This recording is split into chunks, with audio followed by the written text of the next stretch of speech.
स्वामी शिवानंद जी द्वारा साझे किए गए विचार। क्या होता है ध्यान के दौरान, आइए जानें। पर इतनी महत्वपूर्ण जानकारी के लिए वीडियो को एक लाइक जरूर करें और ऐसी ही रोचक वीडियोस के लिए चैनल को सब्सक्राइब करना ना भूलें। ध्यान में मस्तिष्क में नए खांचे बनते हैं और मन नए आध्यात्मिक खांचे में ऊपर की ओर बढ़ता है। ध्यान में जब मन स्थिर हो जाता है तो नेत्र गोलक भी स्थिर हो जाते हैं। जिस योगी का मन शांत है उसकी दृष्टि स्थिर होगी, बिल्कुल भी आंख नहीं झपकेगी। आंखें चमकदार, लाल या शुद्ध सफेद होगी। जब आप बहुत गहरे मौन ध्यान में प्रवेश करेंगे तो श्वास नासिका से बाहर नहीं निकलेगी। कभी कभी पेट की गति धीमी हो सकती है। सामान्य सांस छोड़ने के दौरान वायु 16 बार बाहर निकलती है। जब मन एकाग्र हो जाएगा तो वो कम होता जाएगा। ये 15 तक आएगा, फिर 14, 13, 12, 10, 8 और इसी तरह। श्वास की प्रकृति से आप साधक की एकाग्रता की मात्रा का अनुमान लगा सकते हैं। सांस को बहुत ध्यान से देखें। मनुष्य रूपों के माध्यम से अमूर्त को समझने का प्रयास करता है। मन के शुद्ध होने के बाद श्रवण और ब्रह्म चिंतन से शुद्ध मन में एक अमूर्त छवि बनती है। यह अमूर्त छवि बाद में गहरे निधिध्यासन में पिघल जाती है। जो पीछे छूट गया है वो चिन्मात्र या केवल अस्थि है। निधिध्यासन या गहन और निरंतर ध्यान में सोचना बंद हो जाता है। अहम ब्रह्मास्मि का एक ही विचार है। जब यह विचार भी त्याग दिया जाता है तो निर्विकल्प समाधि या सहज अद्वैत निष्ठा घटित होती है। जैसे नमक पानी में पिघलता है, सात्विक मन मौन में ब्रह्मा उसके अधिष्ठान में पिघलता है। विभिन्न व्यक्तियों को विभिन्न आध्यात्मिक अनुभव प्राप्त होते हैं। सबके लिए एक समान अनुभव नहीं हो सकता। ये स्वभाव, साधना के तरीके, एकाग्रता के स्थान और कई अन्य कारकों पर निर्भर करता है। कुछ को कानों में मधुर ध्वनि सुनाई देती है, कुछ को रोशनी दिखाई देती है, कुछ को आनंद मिलता है, कुछ को प्रकाश और आनंद दोनों मिलते हैं। ध्यान के दौरान आपको अनुभव हो सकता है कि आप अपनी सीट से उठ रहे हैं। कुछ लोगों का अनुभव है कि वे हवा में उड़ते हैं। दिव्य प्रकाश खुले दरवाजों से नहीं बल्कि संकीर्ण दरारों से आता है। साधक दिव्य किरण को सूर्य की किरण के रूप में देखता है जो एक चूजे से होते हुए अंधेरे कमरे में जा रही है। ये बिजली की चमक की तरह है। यह अचानक रोशनी शब्दों की सभी ध्वनियों को दबा देती है। साधक परमानंद और विस्मय में मंत्रमुग्ध हो जाता है। वो प्रेम और विस्मय से काम उठता है, ठीक वैसे ही जैसे अर्जुन तब हुआ था जब उसने भगवान कृष्ण के विराट विश्वरूप दर्शन को प्राप्त किया था। दिव्यता के चारों ओर प्रकाश इतना उज्ज्वल और गौरवशाली है कि दीक्षा लेने वाला चकित और भ्रमित हो जाता है। ध्यान के दौरान रोशनी का रंग जो आप देखते हैं वह नासिका से प्रवाहित होने वाले तत्व के अनुसार भिन्न होता है। यदि अग्नि तत्व है तो आपको लाल रंग की रोशनी दिखाई देगी। यदि आकाश तत्व प्रवाहित होता है तो आपके पास नीले रंग की रोशनी होगी। यदि आकाश तत्व प्रबल है तो आपको सफेद रंग की रोशनी दिखाई देगी। यदि पृथ्वी तत्व है तो आपके पास पीली रोशनी होगी। यदि वायु तत्व है तो तुम्हें काला रंग दिखाई देगा। आप विभिन्न तरीकों से तत्व को बदल सकते हैं, लेकिन सबसे अच्छा तरीका विचार है। जैसा आप सोचते हैं वैसे ही आप बन जाते हैं। जब अग्नि तत्व प्रवाहित हो तो आपास तत्व के बारे में ध्यानपूर्वक सोचें। शीघ्र ही आपास तत्व प्रवाहित होने लगेगा। ध्यान के दौरान आपको उत्साह या परमानंद मिलता है। ये 5 प्रकार का होता है: कम रोमांच, क्षणिक उत्साह, बाढ़ उत्साह, परिवहन उत्साह और सर्वव्यापी उत्साह। कम रोमांच केवल शरीर के बालों को ऊपर उठाने में सक्षम है। क्षणिक उत्साह पल पल चमकती बिजली की तरह है, जैसे समुद्र तट पर लहरें टूटती हैं। बाढ़ का उत्साह तेजी से शरीर पर उतरता है और टूट जाता है। परिवहन उत्साह मजबूत है और शरीर को हवा में लॉन्च करने की सीमा तक ऊपर उठाता है। जब सर्वव्यापी उत्साह उठता है तो पूरा शरीर पूरी तरह से अभिभूत हो जाता है, पूर्ण मूत्राशय की तरह फूल जाता है। अभ्यर्थी शीघ्र ही आध्यात्मिक अनुभव प्राप्त करने के लिए उत्सुक रहते हैं। जैसे ही वे उन्हें प्राप्त करते हैं वे डर जाते हैं। जब देह अभिमान से ऊपर जाते हैं तो बहुत घबरा जाते हैं। उन्हें आश्चर्य होता है कि वे दोबारा वापस आएंगे या नहीं। आखिर उन्हें क्यों डरना चाहिए? इससे कोई फर्क नहीं पड़ता कि वे देह चेतना में लौटते हैं या नहीं। हमारे सभी प्रयास मुख्य रूप से इस देह चेतना से छुटकारा पाने की दिशा में निर्देशित है। हम कुछ सीमाओं के आदी हैं। जब ये सीमाएं अचानक खत्म हो जाती हैं तो हमें लगता है कि खड़े होने के लिए कोई निश्चित आधार नहीं बचा है। यही कारण है कि जब हम देह अभिमान से ऊपर जाते हैं तो डरते हैं। वो एक अनोखा अनुभव है। साहस की जरूरत है। वीरता एक अपरिहार्य आवश्यकता है। यह आत्मा शायद ही कमजोर व्यक्तियों द्वारा प्राप्त किया जा सकता है। रास्ते में हर तरह की ताकतों का सामना करना पड़ता है। एक डाकू या अराजक व्यक्ति आसानी से ईश्वर का अनुभव कर सकता है क्योंकि वो निडर होता है। सही दिशा में धक्का उसके लिए ही आवश्यक है। प्रथम जल के दुष्ट जगाई और मधाई कैसे बहुत अच्छे साधु बन गए। उन्होंने भगवान गौरांग के शिष्य नित्यानंद पर पथराव किया। नित्यानंद ने उन्हें शुद्ध दिव्य प्रेम से जीत लिया। डाकू रत्नाकर ऋषि वाल्मीकि बन गए। कभी कभी बुरी आत्माएं आपको परेशान करेगी। वे लंबे दांतों वाले बदसूरत भयंकर चेहरे वाले हो सकते हैं। अपनी दृढ़ इच्छा शक्ति से उन्हें चलाएं। आज्ञा दो, बाहर निकलो, वे चले जाएंगे। वे पिशाच है, वे तत्व है। वे साधकों को कोई नुकसान नहीं पहुंचाएंगे। यहाँ आपके साहस की परीक्षा होगी। यदि आप डरपोक हैं तो आप आगे नहीं बढ़ सकते। आपके भीतर अटूट स्रोत आत्मा से शक्ति और साहस प्राप्त करें। आपको बहुत अच्छी आत्माएं भी मिलेगी। वे आपके आगे बढ़ने में आपकी बहुत मदद करेंगे। ध्यान के दौरान कभी कभी एक प्रकार का दर्शन मिलता है। आप अचानक गति के साथ एक चमकदार रोशनी देख सकते हैं। आप अद्भुत रूप का, ज्वाला के रंग का, आग के समान लाल और देखने में बहुत भयानक सिर देख सकते हैं। उसके अद्भुत लंबाई और चौड़ाई के 3 पंख हैं जो चमकदार बादल के समान सफेद है। कभी कभी वे बुरी तरह पीटते हैं और फिर शांत हो जाते हैं। सिर कभी एक शब्द भी नहीं बोलता बल्कि पूरी तरह शांत रहता है। रह रह कर अपने फैले पंखों से मार पड़ती है। ध्यान के दौरान कुछ दृश्य जो आप देखते हैं वे आपके अपने भौतिक विचार होते हैं, जबकि कुछ अन्य वास्तविक वस्तुनिष्ठ दृश्य होते हैं।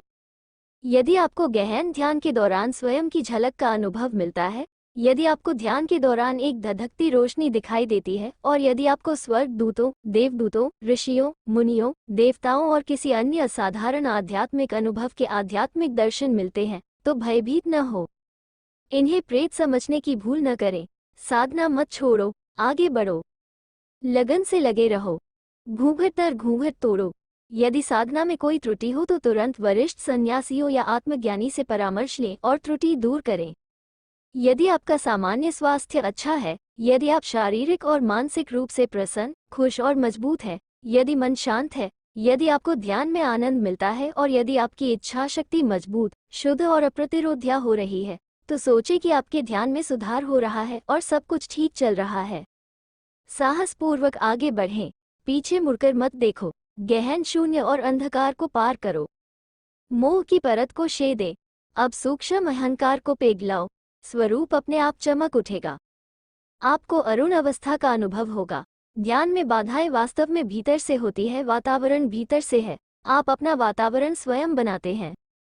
आप जिस भी स्थिति में हो, खुश रहने का प्रयास करें, शिकायत नहीं करना। कष्ट सहन करो। आप प्रकृति पर विजय प्राप्त कर सकते हैं। ब्रह्मा ज्ञानी के लिए माया तुच्छ या अल्पा है। ध्यान में बाधाएं केवल भीतर से होती है। तंद्रा, जुनून, मन की भ्रमित स्थिति, मनोराज्य या हवा में महल बनाना मुख्य बाधाएं हैं जो मन को भगवान या ब्रह्म पर केंद्रित करने के रास्ते में आती हैं। ध्यान में आने वाली 5 बाधाएं अर्थात इंद्रिय इच्छा, द्वेष, आलस्य, तपस्या, घबराहट, चिंता और घबराहट को दूर करना चाहिए, क्योंकि जब तक इन्हें हटाया नहीं जाता, ध्यान उत्पन्न नहीं हो सकता। जो मन इंद्रिय इच्छा के माध्यम से अनेक वस्तुओं की लालसा करता है, वो किसी एक वस्तु पर केंद्रित नहीं होता या इंद्रिय इच्छा से अभिभूत होकर ये कामुक तत्व को दूर करने के लिए ध्यान की प्रगति में प्रवेश नहीं करता है। जिस मन में किसी वस्तु के प्रति दुर्भावना उत्पन्न हो जाती है, वो तुरंत आगे नहीं बढ़ता है। आलस्य और सुस्ती से वश में किया गया मन बोझिल होता है। चिंता और हड़बड़ाहट से ग्रस्त होकर वो आराम नहीं करता, बल्कि इधर उधर छटपटाता रहता है। असमंजस से ग्रस्त होकर वो उस मार्ग पर नहीं चल पाता जो ध्यान और समाधि की प्राप्ति की ओर ले जाता है।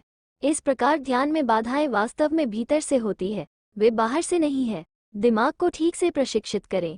जब मन वैराग्य और उपरति के माध्यम से विषयों से हट जाए तो उसे नींद या मनोराज्य में न जाने दें।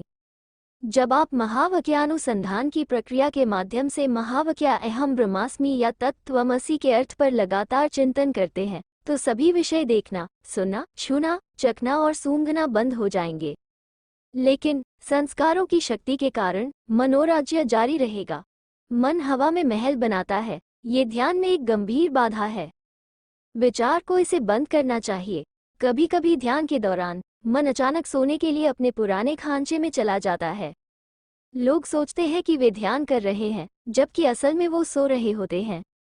तंद्रा और मनोराज्य के मिश्रण को साधक गलती से गहन ध्यान और समाधि समझ लेते हैं। मन एकाग्रता में स्थापित और विक्षेप से मुक्त प्रतीत होता है। यह एक गलती है। आलस्य और स्तब्धता ध्यान में अन्य परेशान करने वाले कारक है। मन को बारीकी से देखो, इसे एकाग्र बनाए और इसे स्वरूप ब्रह्म पर आराम करने दे। विचारशील, सावधान और सतर्क रहें। तंद्रा आने पर 10 मिनट तक खड़े रहे और चेहरे और सिर पर ठंडा पानी डालें। विचार, प्राणायाम और हल्के सात्विक आहार से तंद्री और मनोराज्य की दो गंभीर बाधाओं को दूर करें। प्राणायाम, शीर्षासन, सर्वांगासन और मयूरासन तथा हल्के सात्विक आहार से तंद्री और आलस्य दूर हो जाते हैं। परेशान करने वाले कारणों का पता लगाएं और उन्हें दूर करें। उन लोगों की संगति से बचें जिन्हें आपका मन नापसंद करता है। बहस न करें, खंडन मत करो। उन व्यक्तियों को समझाने का प्रयास न करें जो अनुचित और अविकसित है। कम बात करो, मौन का निरीक्षण करें, अकेले रहे। इस तरह आप हर तरह के उत्साह से बच सकते हैं। निरंतर सत्संग करो, योग वासिष्ठ, उपनिषद आदि उन्नत पुस्तकों का अध्ययन करें। ब्रह्म भावना रखें, ओम को अर्थ और भाव सहित दोहराएं। सारे निराशाजनक विचार दूर हो जाएंगे। यदि आप सतर्क हैं और यदि लंबे प्रयासों और निरंतर सतर्क स्वरूप चिंतन द्वारा आप नींद, मनोराज्य आदि की बाधाओं पर काबू पा लेते हैं, तो कुछ ही समय में स्थिर ब्रह्मकार वृत्ति और ब्रह्म ज्ञान का उदय हो जाएगा। अज्ञान मिट जाएगा।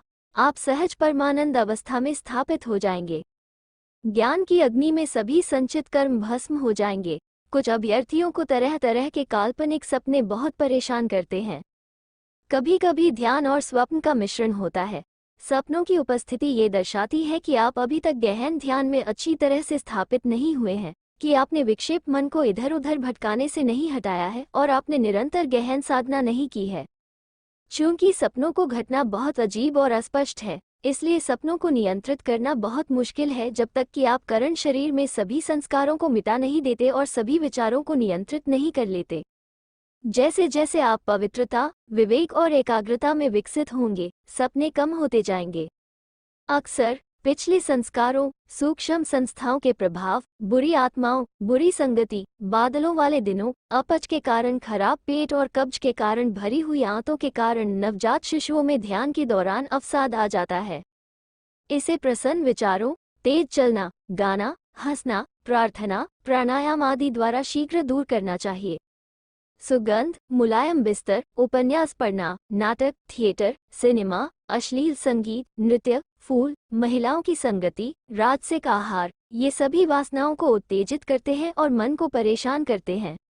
बहुत अधिक नमक, बहुत अधिक मिर्च, बहुत अधिक मिठाइयाँ तीव्र प्यास का कारण बनती है और ध्यान में बाधा डालती हैं। बहुत अधिक बोलना, बहुत अधिक चलना और बहुत अधिक घुलना मिलना ध्यान में मन को परेशान करता है। आवेग ध्यान में विघ्न डालते हैं। सभी अस्पष्ट अवचेतन आवेगों को बुद्धि और इच्छा द्वारा नियंत्रित किया जाना चाहिए। काम आवेग और महत्वाकांक्षा ध्यान में दो वास्तविक परेशान करने वाले कारक हैं। वे गुरिल्ला युद्ध करते हैं। वे बार बार साधकों पर आक्रमण करते हैं। वे कुछ समय के लिए पतले प्रतीत होते हैं। वे अक्सर पुनर्जीवित हो जाते हैं। उन्हें महान प्रयासों, विचार, विवेक और शिवोहम भावना द्वारा समाप्त किया जाना चाहिए। यह वो ध्वनि है जो मन को गति प्रदान करती है। ये ध्वनि ही है जो दिमाग को सोचने पर मजबूर कर देती है।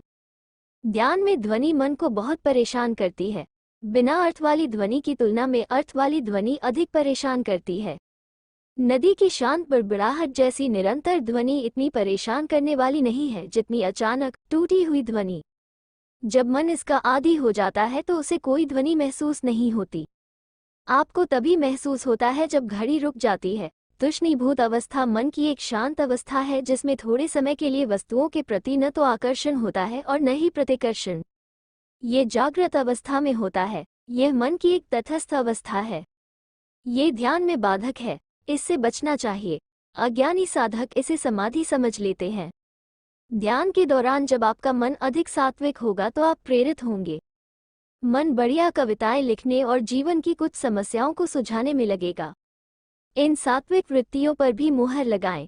ये सब मानसिक ऊर्जा का अपव्यय है। केवल आत्मा तक ही ऊंची और ऊंची उड़ान भरें। सविकल्प समाधि का सुख भी एक बाधा है, क्योंकि यह आपको निर्विकल्प अवस्था में प्रवेश करने से रोकता है। ये झूठी तुष्टि पैदा करता है और आप अपनी आगे की साधना रोक देते हैं। मन को इन सभी बाधाओं से मुक्त करना चाहिए, तभी आप शुद्ध अद्वैत निर्विकल्प अवस्था में प्रवेश करेंगे। इस उच्चतम स्थिति को प्राप्त करने के लिए विचार और ब्रह्म भावना ही एकमात्र सहायक है। जो ध्यान करता है वो काम नहीं कर पाता है, जो काम करता है वो ध्यान नहीं कर पाता। ये संतुलन नहीं है, ये संभाव नहीं है। दो सिद्धांत ध्यान और क्रिया अच्छी तरह से संतुलित होने चाहिए। यदि आप दैवीय आदेश का पालन करने के लिए तैयार है तो आपको जो भी काम दिया जाए, यहाँ तक कि एक शानदार काम भी करने में सक्षम होना चाहिए और अगले दिन इसे छोड़ देना चाहिए, उसी शांति के साथ जिस शांति के साथ आपने इसे लिया था और बिना महसूस किए। जिम्मेदारी आपकी है। आपको दुनिया में जबरदस्त ताकत के साथ कड़ी मेहनत करने में सक्षम होना चाहिए, और जब काम खत्म हो जाए तो आपको मन की शांति के साथ लंबे समय तक पूर्ण वैरागी के रूप में एक गुफा में खुद को बंद करने में सक्षम होना चाहिए। यही संतुलन है, यही असली ताकत है। तभी आप गुणों से परे हो गए हैं। हे पांडव, वो जो न तो तेज से, न बाहर जाने वाली ऊर्जा से, न ही उपस्थित होने पर आलस्य और निद्रा से घृणा करता है, और न ही अनुपस्थित होने पर उनकी लालसा करता है, ऐसा कहा जाता है कि वो गुणों से पार हो गया है। जब आप आध्यात्मिक अभ्यास में आगे बढ़ेंगे तो आपके लिए ध्यान और ऑफिस का काम एक साथ करना मुश्किल हो जाएगा, क्योंकि मन दोहरे तनाव से गुजरेगा। जो लोग ध्यान का अभ्यास करते हैं वे पाएंगे कि वे उन लोगों की तुलना में अधिक संवेदनशील है जो ध्यान नहीं करते हैं, और इसके कारण भौतिक शरीर पर तनाव बहुत अधिक होता है। ध्यान के दौरान मन विभिन्न खांचे और चैनलों में विभिन्न संस्कारों के साथ काम करता है। उसे विभिन्न प्रकार की असंगत गतिविधियों के साथ तालमेल बिठाने में बहुत कठिनाई होती है। जैसे ही वो ध्यान से नीचे उतरता है, वो अंधकार में टटोलने लगता है। वो हतप्रभ और भ्रमित हो जाता है। प्राण ऊर्जा जो विभिन्न खांचे और चैनलों में अंदर की ओर चलती है और जो ध्यान के दौरान सूक्ष्म होती है, उसे सांसारिक गतिविधियों के दौरान नए अलग अलग चैनलों में जाना पड़ता है। काम के दौरान ये बहुत स्थूल हो जाता है। इसे अलग अलग खांचों और चैनलों में काम करना होता है। जब आप शाम को फिर से ध्यान के लिए बैठते हैं तो आपको दिन के दौरान एकत्र किए गए नए अर्जित संस्कारों को मिटाने और मन की शांति और एकाग्रचित्ता प्राप्त करने के लिए कड़ी मेहनत करनी होगी। ये संघर्ष कभी कभी सिर दर्द लेकर आता है, इसलिए यह उचित है कि उन्नत गृहस्थ योगिक छात्रों को आगे बढ़ने पर सभी सांसारिक गतिविधियों को रोकना होगा, यदि वे आगे बढ़ने की इच्छा रखते हैं। यदि वे सचमुच सच्चे हो तो वे स्वयं ही सारे काम छोड़ने पर मजबूर हो जाएंगे। उन्नत विद्यार्थियों के लिए काम ध्यान में बाधक है। यही कारण है कि भगवान कृष्ण गीता में कहते हैं, जो ऋषि योग की खोज में है उनके लिए क्रिया को साधन कहा जाता है। उसी ऋषि के लिए जो योग में विराजित है शांति को साधन कहा जाता है। तब काम और ध्यान अम्ल और क्षार या अग्नि और जल या प्रकाश और अंधकार की तरह असंगत हो जाते हैं। आइए जाने क्या है ध्यान में असफलता के कारण। कुछ लोग 15 वर्षों की अवधि तक ध्यान का अभ्यास करते हैं और फिर भी उन्होंने कोई वास्तविक प्रगति नहीं की है। क्यों? इसका कारण निष्ठा, वैराग्य, मुक्ति की तीव्र निरंतर साधना की कमी है। साधकों के बीच हमेशा एक शिकायत रहती है, मैं पिछले 12 वर्षों से ध्यान कर रहा हूँ, मैंने कोई सुधार नहीं किया है, मुझे कोई एहसास नहीं है। ऐसा क्यों है? कारण क्या है? उन्होंने अपने हृदय की अंतरतम गहराइयों में गहरे ध्यान में डुबकी नहीं लगाई है। उन्होंने ईश्वर के विचारों को ठीक से आत्मसात और संतृप्त नहीं किया है। उन्होंने नियमित व्यवस्थित साधना नहीं की है। उन्होंने इंद्रियों को पूरी तरह से अनुशासित नहीं किया है। उन्होंने मन की सभी बाहर जाने वाली किरणों को एकत्रित नहीं किया है। उन्होंने आत्मनिर्णय नहीं लिया है, मुझे इसी क्षण इसका एहसास होगा। उन्होंने मन का पूरा 100% या अपना पूरा मन भगवान को नहीं दिया है। उन्होंने तेल के प्रवाह की तरह दिव्य चेतना के बढ़ते प्रवाह को नहीं रखा है। आपको बहुत ध्यान से देखना होगा कि क्या आप कई वर्षों की साधना के बाद भी आध्यात्मिक पथ पर स्थिर हैं या आप प्रगति कर रहे हैं। कभी कभी आप नीचे की ओर भी जा सकते हैं यदि आप बहुत सतर्क और सावधान नहीं हैं, यदि आपका वैराग्य कम हो गया है और यदि आप ध्यान में ढीले हैं। प्रतिक्रिया उत्पन्न हो सकती है। जिस प्रकार मूर्खता पूर्वक दो खरगोशों के पीछे भागने वाला उनमें से किसी एक को भी नहीं पकड़ पाता, उसी प्रकार दो परस्पर विरोधी विचारों के पीछे भागने वाले ध्यानी को दोनों में से किसी एक में भी सफलता नहीं मिलती। यदि उसके मन में 10 मिनट तक दिव्य विचार और फिर अगले 10 मिनट तक सांसारिक परस्पर विरोधी विचार आते हैं तो वो दिव्य चेतना प्राप्त करने में किसी भी चीज में सफल नहीं होगा। आपको एक खरगोश के पीछे केवल जोश, ताकत और एकाग्रचित्ता के साथ दौड़ना चाहिए। आप निश्चित रूप से इसे पकड़ लेंगे। हर समय आपके मन में केवल दिव्य विचार ही होने चाहिए, तो निश्चय ही तुम्हें शीघ्र ही ईश्वर की प्राप्ति हो जाएगी। जब आप ध्यान करते हैं तो आपको तुरंत फल की लालसा में बहुत जल्दबाजी नहीं करनी चाहिए। जल्दबाजी गलत है। एक युवा महिला ने संतान प्राप्ति के लिए अश्वत्थ वृक्ष की 108 बार परिक्रमा की और तुरंत अपने पेट को छूकर देखा कि संतान होगी या नहीं। ये तो बस मूर्खता है। उसे कुछ महीनों तक इंतजार करना होगा। फिर भी यदि जो लोग आत्मज्ञान से संबंधित ग्रंथ पढ़ते हैं और जो उसमें आनंद लेते हैं, वे तुरंत फल की लालसा में जल्दबाजी नहीं करेंगे, बल्कि नियमित रूप से और धीरे धीरे उन पर ध्यान करेंगे, तो मन धीरे धीरे परिपक्व हो जाएगा और अंत में अनंत आत्मा तक पहुंच जाएगा और उन्हें आत्म साक्षात्कार मिलेगा। मन का संतुलन पाने के लिए आपको शुरुआत में मेहनत करनी होगी। बाद में आपकी मानसिक स्थिति आदतन संतुलित रहेगी। ध्यान के मामले में भी ऐसा ही है। कुछ वर्षों के अभ्यास के बाद ध्यान की आदत हो जाती है। क्या शर्तें हैं आत्म साक्षात्कार के लिए? जैसे आप पानी को नमक या चीनी से संतृप्त करते हैं, वैसे ही आपको मन को ईश्वर और ब्रह्म के विचारों से, दिव्य महिमा से, दिव्य उपस्थिति को उत्कृष्ट आत्मा जागृति आध्यात्मिक विचारों से संतृप्त करना होगा। तभी आप सदैव दिव्य चेतना में स्थापित रहेंगे। मन को ब्रह्म विचारों से संतृप्त करने से पहले आपको दिव्य विचारों को आत्मसात करना होगा। पहले आत्मसतीकरण और फिर संतृप्ति, तब एक पल की देरी के बिना तुरंत एहसास होता है। त्रिगुण को हमेशा याद रखें: आत्मसात, संतृप्ति और बोध। मन के तुच्छ विचारों, विभिन्न व्यर्थ संकल्पों से स्वयं को मुक्त करो। जैसे आप गंदे पानी को क्लींजर नट मिलाकर शुद्ध करते हैं, वैसे ही आपको वासनाओं और झूठे संकल्पों से भरे गंदे मन को ब्रह्म चिंतन द्वारा शुद्ध करना होगा। यदि मन लगातार कामुक वस्तुओं पर ध्यान केंद्रित करता है, तो ब्रह्मांड की वास्तविकता की अवधारणा निश्चित रूप से बढ़ जाएगी।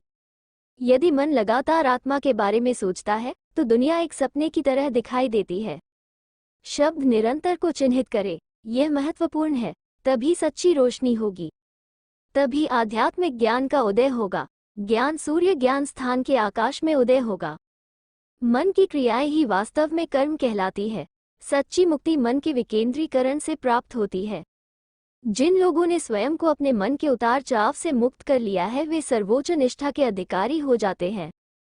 यदि मन को उसकी सभी अशुद्धियों से शुद्ध कर लिया जाए, तो वो बहुत शांत हो जाएगा और जन्म और मृत्यु सहित सभी सांसारिक भ्रम जल्द ही नष्ट हो जाएंगे। मन का अस्तित्व मैं के कारण है, मैं का अस्तित्व मन के कारण है। मैं केवल मन का एक विचार है। मन और मैं एक समान है। यदि मैं मिट जाए तो मन भी मिट जाएगा, और यदि मन मिट जाए तो मैं मिट जाएगा। तत्व ज्ञान के द्वारा मन को नष्ट करो। निरंतर और तीव्र निधिध्यासन के माध्यम से अहम ब्रह्मास्मि भावना के माध्यम से मैं को नष्ट करें। जब मन लुप्त हो जाता है या विचार समाप्त हो जाते हैं, तो नाम रूप का अस्तित्व समाप्त हो जाएगा और लक्ष्य प्राप्त हो जाएगा।